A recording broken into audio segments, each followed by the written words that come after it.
rien ne se perd, tout se transforme et tout se revend. Alors tout de suite on va tourner la prochaine vidéo, je change un peu les paramètres, voilà, du setup vidéo, voilà, on va faire un truc un peu différent, on va mettre un peu du orange, voilà, c'est bien, c'est pas mal comme ça, hop. Ok bah les copains, aujourd'hui c'est quoi? On va faire la vidéo sur, voilà, les pièces défectueuses, ouais, évidemment. Qu'est-ce qu'on adore ça? J'adore tout simplement passer des heures sur des pièces et après les détruire. C'est un peu la joie en fait de chaque créateur de mode et créatrice aussi, hein, on est ouvert ici. Donc voilà, bon, une petite vidéo hein, pour les maladroits, pour tout simplement ceux qui savent pas trop quoi faire pour récupérer les choses. Sachant que là je vais plus parler même de ceux qui produisent quand même un peu en masse hein, du coup, et qui se font quand même gauler 30% de leur production, quelque chose comme ça. Comment faire pour rattraper les choses et pour pas pleurer. Étant donné que moi aussi hein, je souffre beaucoup de ce malheur, hein, cette malédiction d'être maladroit, mais à la fois de pas avoir beaucoup de chance, je vous envoie la pub, achetez beaucoup, achetez des choses qui vous plaisent et qui vous seront utiles, et on se revoit tout de suite. Ciao ciao. Allez, c'est la stop pub. Direction yomikoji.com pour choper toutes les ventes de ouf, comme ce crop top super méga funky. N'hésite pas à acheter beaucoup de produits. Pour les plus courageux, des patrons seront disponibles pour créer des pièces de malade mentale. Pas besoin d'être un héros pour participer à nos concours sur Instagram. Likez et commentez pour remporter des fringues de folie. Oh là là les copains, l'horloge tourne. Allez, je me tire. Gros bisous les good kicks. Voilà, donc je reviens très rapidement.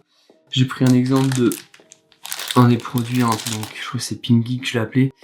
Je l'ai marqué avec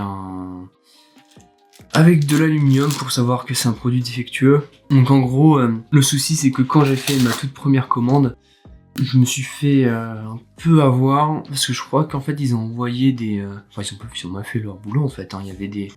Il y avait certains tissus où il y avait des trous. Bon, c'est assez rare, hein, mais la plupart du temps, c'était mal cousu, ou alors c'était tout simplement pour ceux qui étaient en blanc. Donc les modèles en blanc, bah en fait ils avaient toutes des petites taches noires. Donc bref, moi je suis perfectionniste, pour moi ça passe pas. Et je pense que ça passerait pas aussi pour beaucoup d'acheteurs en fait, tout simplement de recevoir quelque chose de blanc et d'avoir une toute petite tache noire, pas non plus énorme, hein, mais vraiment tout petit. Mais voilà, ça c'est pas possible pour moi, ça c'est même pas digne en fait des magasins H&M, etc. Donc là le problème c'est que quand même il y avait à peu près 30%, je crois même plus, hein, 50% des produits blancs qui ont pris cher, du coup, qui étaient invendables pour moi. D'ailleurs, petite astuce aussi hein, pour plus tard, si jamais vous lancez des premières collections en gros, parce que bon, j'avais fait que 100 pièces, c'est pas non plus la merde, prenez autre chose que du blanc, dans le sens, le noir c'est parfait, quoi. Je veux dire, au moins vous n'allez pas vous... Bah, il n'y a pas de problème de tâches en fait. Et je peux vous dire que rien que les tâches, ça a complètement réduit mon stock de petits crop top blancs. Donc bref, j'étais assez déçu hein, parce que c'était la toute première fois, c'était il y a longtemps, c'était il y a déjà 1 an que j'avais fait ça. Et bon bah quand tu investis quand même un peu de pactole, c'était pas énorme, hein, j'ai pas mis des masses, mais quand même en fait tu t'attends en fait à avoir un produit, tu payes des douanes hein, qui apparaissent de nulle part, et au final tu te rends compte que la 30% sont invendables. Après effectivement faut se faire rembourser, je veux dire faut un peu gueuler, faut jamais laisser passer les choses, même si tu te rembourses, techniquement ça t'emmerde parce qu'il faut que tu recalcules les choses, faut que tu fasses un triage. Faut que tu essaies d'en sauver quelques-uns. C'est une galère pas possible. Vraiment, j'ai passé plus de temps. En fait, j'aurais préféré payer 50% de plus, mais ne pas avoir de galère, que d'avoir payé cette somme-là, mais d'avoir perdu 1 semaine à tout gérer, franchement. Donc bon, maintenant, j'ai quand même quelques produits qui sont invendables. Je crois que je dois avoir une petite vingtaine, une petite trentaine. Et donc, en fait, bah, je peux pas les vendre. Je vais pas les vendre sur mon site, il est hors de question que quelqu'un achète sur le site et que je lui envoie. Donc je me suis posé la question, qu'est-ce que je peux faire avec? quels sont les meilleurs moyens de peut-être tirer profit de ces produits-là, que ce soit financièrement, au niveau publicitaire, peu importe. Globalement, il y a quand même une certaine valeur, dans le sens où les produits, je les ai quand même faits. Je savais que les tops, si vous voulez, ils étaient défectueux, mais j'ai quand même ajouté ma DA, donc j'ai quand même fait les patchs, j'ai quand même pas à l'envers, j'ai fait les patchs, etc. J'ai quand même mis quelques heures sur chacun de ces tops, même s'il est défectueux ou non. Après, pourquoi j'ai fait ça ? Parce que globalement, je voulais aussi calculer mon rendement en fait et ma vitesse de production sur par exemple 10-15 modèles identiques. C'est notamment là que j'ai su que oui, c'était possible que je sois en positif, même si c'est un peu galère. Mais en tout cas, maintenant avec ces pièces-là, donc elles dorment, en fait c'est des pièces dormantes, mais c'est vrai que, enfin dormantes parce que je les vends pas en fait, hein, y a rien qui est vendable encore sur le site, mais quand je vais commencer à activer les choses, ou à faire des sessions shooting, etc., ce serait peut-être le moment en fait de commencer un peu à les placer, et c'est notamment de ça dont on va parler maintenant. Je me suis dit que le plus intéressant, ce serait effectivement de les mettre même directement sur Vinted, voilà, ou même si elles sont neuves, entre guillemets, et bah théoriquement, quelqu'un qui achète quelque chose d'occasion, il peut pas s'attendre en fait que le produit soit nickel.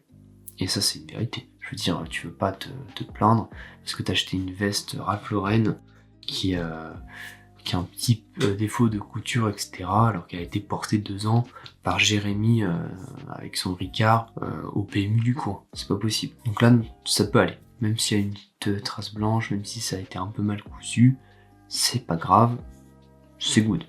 Après, au niveau des prix, forcément, faut le mettre un peu moins cher.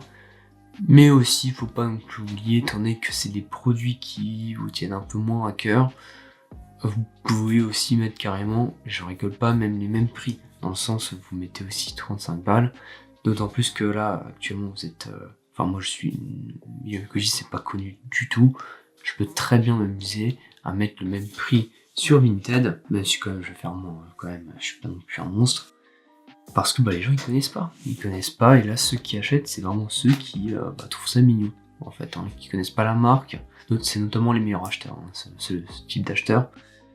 Et donc ça c'est une des premières choses. Potentiellement vendre un peu sur Vinted. Je sais que c'est possible parce que j'ai des potes créateurs qui ont vendu leur collection à prix cassé, on va pas se le cacher.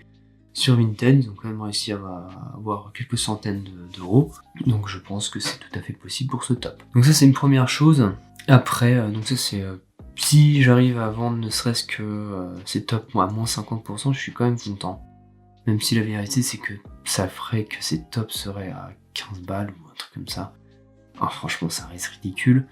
Mais bon, après sur Vinted, l'avantage c'est que tu vends sur Vinted, t'as juste à scanner ton truc, tu l'envoies et puis basta. C'est vraiment une super plateforme pour ceux qui débutent parce que tu peux vraiment potentiellement faire quelques ventes et tout le système de l'adresse, etc. T'as juste à scanner ton truc et tu envoies et c'est top. T'as même pas de souci en fait du packaging, je veux dire, t'as pas obligé d'avoir une boîte personnalisée, etc. C'est Vinted quoi. Les gens ils envoient des trucs dans des pots de bananes ou je sais pas quoi. Et ça c'est vrai que c'est super d'ailleurs. On en parlera plus tard. Mais en tout cas c'est quelque chose que je compte faire quand je vais débuter les ventes. Parce que ça offre tout en fait. De la visibilité, des ventes potentielles. Bref c'est top quoi. Et tout simplement ça liquide tous les stocks, tous les vêtements que je peux pas vendre parce qu'ils ont été usés, peu importe, utilisés, et ça c'est vraiment top. Si vous faites des shootings, peu importe, normalement c'est ce qui devrait tout de suite vous interpeller, c'est de faire ça quoi. Ensuite après il y a tout simplement l'option de l'offrir des filles, parce que c'est pas trop pour les hommes malheureusement. Mais globalement, ce que je me suis dit, c'est que ça serait quand même intéressant de, par exemple, si ça commence un tout petit peu à bouger, que tout simplement je tombe sur des filles qui font des shootings, etc., des choses qui sont souvent en fait avec moi pour passer du temps et avancer la marque, ce serait intéressant quand même de leur offrir des pièces, d'autant plus que ces personnes-là, les gens qui vous encouragent le plus, méritent de se faire rincer. Et même si bon, vous n'êtes pas riche et que vous pouvez pas les rincer au niveau financier, ce serait intéressant quand même de les rincer au niveau des produits, pour les remercier. Et puis, ce qui est aussi possible, c'est que même si vous leur offrez gratuitement, ils vont quand même vous offrir un petit billet. Et dans ce cas-là, acceptez-le, mais acceptez moins que ce que vous le vendez, par exemple sur Vinted ou je ne sais quoi, parce qu'il faut vraiment récompenser ces personnes-là. Il n'y en a pas beaucoup. Je peux vous dire que sur toutes les personnes que vous avez croisées de votre vie, les gens vont pas vous aider de base, vont pas vous liker, vont rien faire, donc ceux qui le font, faut les rincer. Voilà. Bon les petits lutins, pour finir la vidéo, je vous invite aussi à checker le Vinted que j'ai fait. Je vais faire un Vinted spécialement pour Yumekoji. Alors je vais le remplir au fur et à mesure, c'est là que je vais mettre aussi des pièces de créateurs, peu importe. Je vais tout balancer dans ce Vinted là parce que je vous le redis, c'est du cloud, etc. C'est pas mal. Ça permet en fait d'être un peu actif, de pouvoir en fait gratter des vues, etc. Donc je vous invite à jeter un petit coup d'œil et puis à vous inspirer, à faire mieux, peu importe. Mais en tout cas, je vous souhaite le meilleur. Et puis je vais tourner maintenant une autre vidéo avant d'aller dormir. Ciao ciao.